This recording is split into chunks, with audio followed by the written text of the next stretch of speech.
Hi guys, welcome to part 2 of my Athens vlog. Today we are at the Acropolis, which is the main attraction here in Athens. I wore 3 layers and big chunky boots, thinking it was going to be cold, and look at the weather. So we were quite high up at this point, and there's this random tortoise just strolling around, and I could not get my head around it. There were no others, and Joe just couldn't understand why I wouldn't stop staring at it. We normally do guided trips, but we decided to do a tour on our phones where you just put your earphones in and click wherever you're at. And it was really boring. Normally I'm good with tours, but we found that in Greece they sort of explain what you're looking at. Like, this is a stone, this is a piece of cream stone above it, this is white below it. And they don't explain what the story is behind it because I genuinely think they don't know. Like, they might say the stadium held 70,000 people and they put shows on, and then they might say the Acropolis was a gift to a goddess, but that's pretty much all you're getting. When we finally got to the top and saw the Acropolis though, it was amazing. It blows your mind, it's absolutely huge.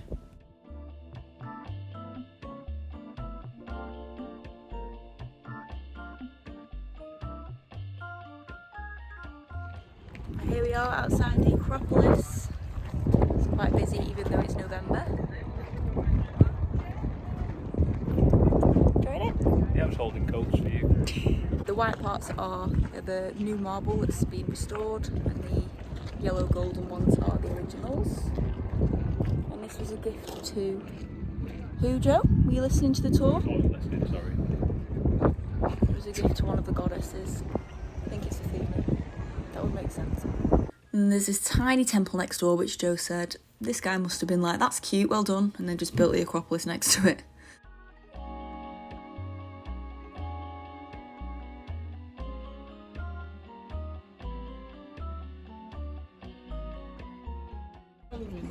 We're having our first Freddo, which is a nice coffee with sugar, but Joe asked for no sugar. What does it taste like?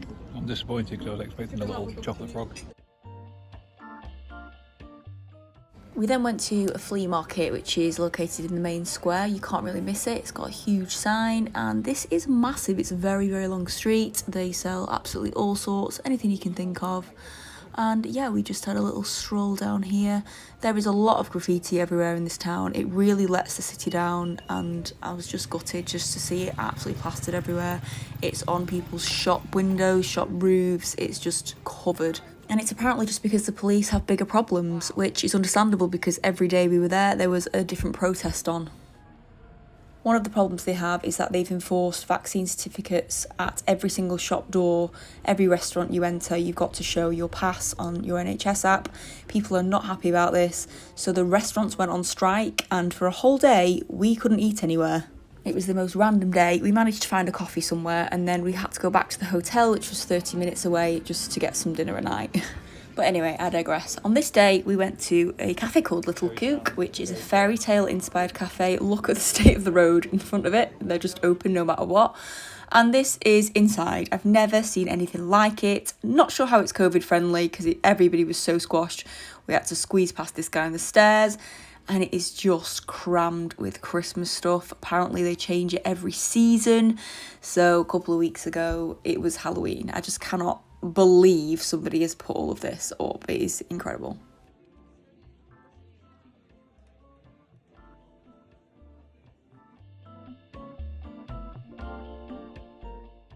Joe wasn't very impressed with that place. Anyway, we'd had enough coffees to last us a lifetime, so we thought we might hop on a bus tour, and we just basically sat on here for an hour and saw everything. This is the Parliament buildings, the changing of the guards, they do a funny dance, and this is the Olympic Stadium, which is where all of the Olympic torches start before they go off to their countries. But we decided we were going to get off another day and explore that and just chill because we were so tired from all the walking.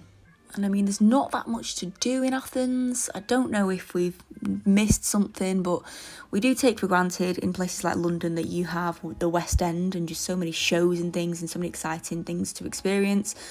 Here, because the tourists are away, everything's pretty much closed.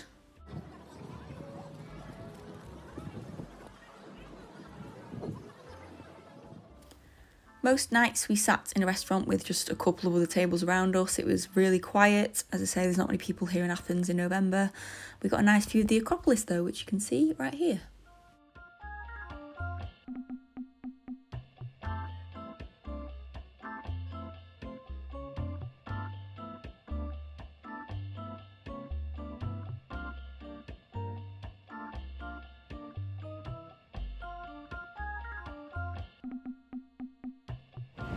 just realised we've not done much talking on this vlog. It's just been very scenic. The first day we got here, we were staying at the Four Seasons, which is an experience in itself. Really, really top-notch, good quality in everything they do. And then what was the first thing we did? Spa. Went in their spa. I had a facial, Joe had a massage. We got side by side, which was really nice. 75 minutes, we were both asleep. I think we were tired from the really early flight. We had to get up at 2:45. Don't think I'll do that again, it's just too much. I was just asleep the whole flight though, which was a plus, because I hate that. I can never sleep on a flight. We went to Panorama for dinner, which was on the coast of a little, like a town, and there was nobody in there apart from the locals. It was literally like 4 tables in there. Sorry, I got cut off. So yeah, we had food in the restaurant, very, very quiet. We always do this, we always come away in winter and then wonder why it's dead, because it's out of season. So we just need to accept it. Then we realised there's nothing else to do on a Sunday night, so we went to bed and watched Suits, which is great because we streamed it from our phone. And then we had a full day in Athens today. So this was the next day, and this is the day that we couldn't eat anywhere. So everything was on strike, and we were convinced by a taxi driver to drive 50 minutes to go and see Poseidon, the temple. Yeah, he ripped us off. I've had to mute this next part because it turned into the worst day. It was like a hurricane. We had to walk up this hill, pay €5 to go and see this temple, which you'll see in a minute. I didn't bring a coat. It wasn't freezing, but it was chilly and it was spitting rain.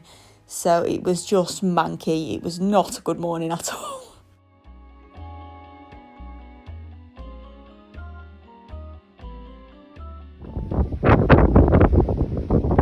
In the winter. So we saw the temple, and again there are parts that have been reconstructed, which doesn't leave Joe very impressed, because you can't really be in awe at something that's been rebuilt many times. So we ended up back in central Athens watching the changing of the guards, which is hilarious, by the way. I can't stop laughing at this dance that they do. We then did a bit of shopping, and actually we did find somewhere that did a gyros, which is obviously what I wanted to try in Greece because it's the most famous food, and it was okay. The service was terrible, but the food was good. I'm going to leave you here looking at one of their churches, and I will see you in part 3 of the Athens vlog. Thank you for watching.